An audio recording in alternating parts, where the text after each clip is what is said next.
वातावरणातील बदलामुळे साथीचे आजार वाढत आहेत। साथीचे आजार वाढल्यामुळे दवाखान्यांमधील गर्दी वाढत आहे। दवाखान्यात दाखल होणाऱ्या रुग्णांचे रोग निदान करण्यासाठी दवाखान्याच्या माध्यमातून असेल किंवा लॅब चालकांच्या माध्यमातून रुग्णाचे रक्ताचे नमुने घेतले जातात। मात्र या रुग्णाचे नमुने घेतल्यानंतर त्याचा जो शिल्लक राहिलेला रक्त आहेत किंवा त्याच्या ट्यूब याचे व्यवस्थित विल्हेवाट लावणं गरजेचं आहे। असे असतानाही नारायणगाव परिसरामधून जाणाऱ्या डिंबे धरणाच्या डाव्या कालव्याच्या कडेला नारायणगाव परिसरातील काही लॅब चालकांनी हे रक्ताचे सॅम्पल घेतलेल्या ट्यूब व युरिनच्या सॅम्पल घेतलेल्या ट्यूब ह्या डिंबे धरणाच्या डाव्या कालव्याच्या शेजारीच म्हणजे वाहत्या पाण्याच्या शेजारीच ह्या ट्यूब टाकण्यात आल्या आहेत। ह्या ज्या ट्यूब टाकण्यात आल्या आहेत या ट्यूबमध्ये रक्ताचं सॅम्पल तसंच आहे, त्याचबरोबर युरिनच्या ज्या डब्या आहेत त्यामध्ये युरिनचे सॅम्पल तसंच आहे।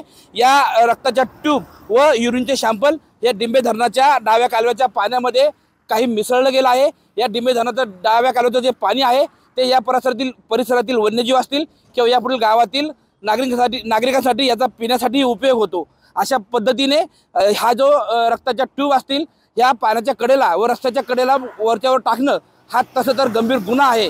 वास्तविक पाहता जो बायोमेडिकल वेस्ट आहे याची योग्य विल्हेवाट लावण्यासाठी विविध नियम आहेत, काही कायदे आहेत। मात्र नारायणगाव परिसरातील लॅब चालकांनी या रक्ताच्या सॅम्पल घेतलेल्या ट्यूब याची योग्य विल्हेवाट न लावता ह्या ट्यूब पुणे नाशिक महामार्गाच्या कडेला व डिंबे धरणाच्या डाव्या कालव्याच्या कडेला अशाच उघड्यावर टाकून दिल्या आहेत।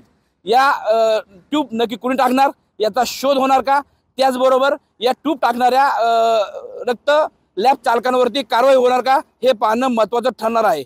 टाइम्स नाऊ मराठीसाठी सचिन तोडकर, नारायणगाव।